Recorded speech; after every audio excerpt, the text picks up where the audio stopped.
Hey, what's up guys? Marco here. Today we're going to be breaking down Travis Scott's Antidote. Hope you enjoyed the video.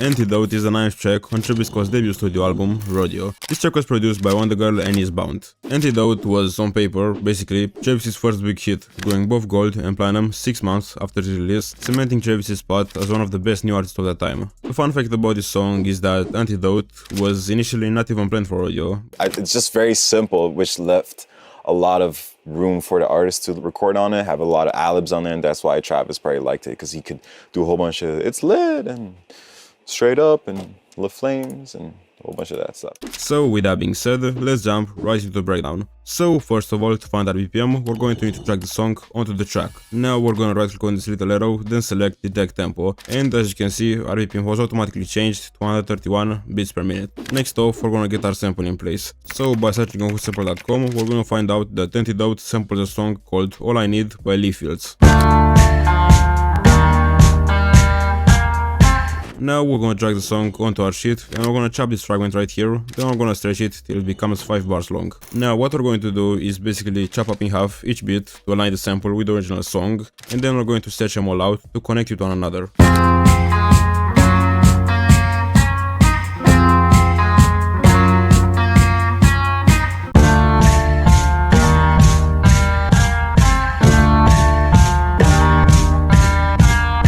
Now from this point we need to remove or lower the drums from the sample, which I tried in various ways actually, using gun mix drums, delay, permit kikutsu, and a lot of other effects, but I couldn't really get the same effect as the original song. So what I've done is I've separated the drums and the instrumental, and then I've made the drums so quiet to the point you almost can't hear them. I don't know if Eastbound did it the same way, but that's what I found to be the most optimal solution. So moving on, we're going to add some more effects to make it even more accurate. So we're going to add Valharum for reverb, permit kikutsu to cut some of the lows and ends, sound goodizer to balance the frequencies, and the fruity multiband compressor to balance the frequencies once again. Now what we're going to do is we're going to pitch down the intro section by 16 semitones and the actual loop down by 4.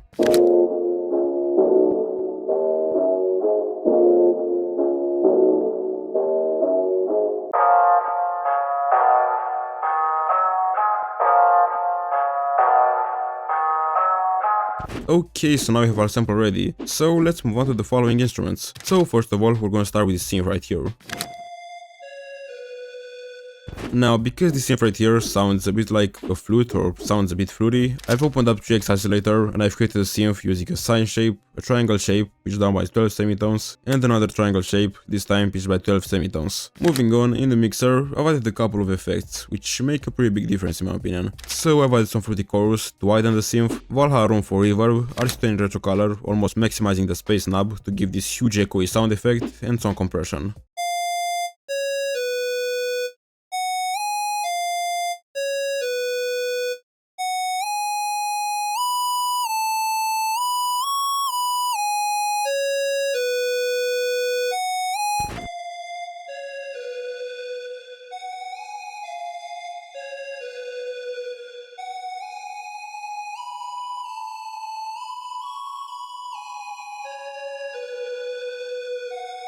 Now that we're done with the synth, we're gonna move on to the rest of the song. So first of all, we're going to add the riser, going straight into the main melody.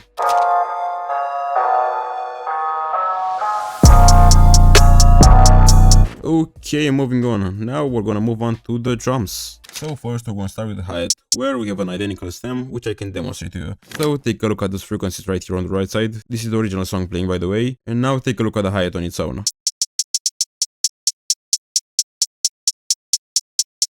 Moving on, we're going to add an identical snare.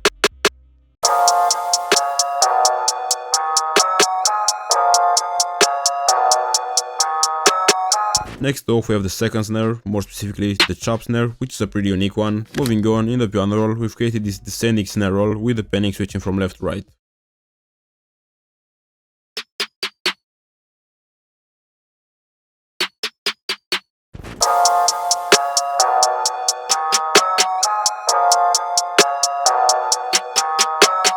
Moving on, we're going to add the open hat. In this case, I've layered the cargo open hat and the back scratch, both of them playing once every 2 beats.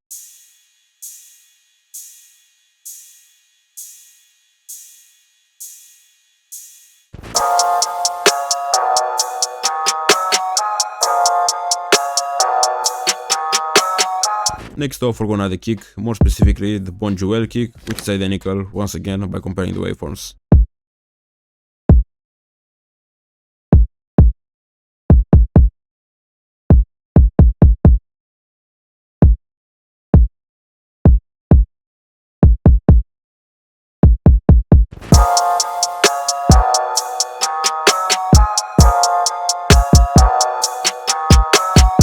And now we're going to move on to the 808. Here we have this straight 808 playing a pretty basic pattern, but with a little twist. Here we have these little slide notes going up one octave or more, creating a whoosh-like sound effect frequently heard in drill songs.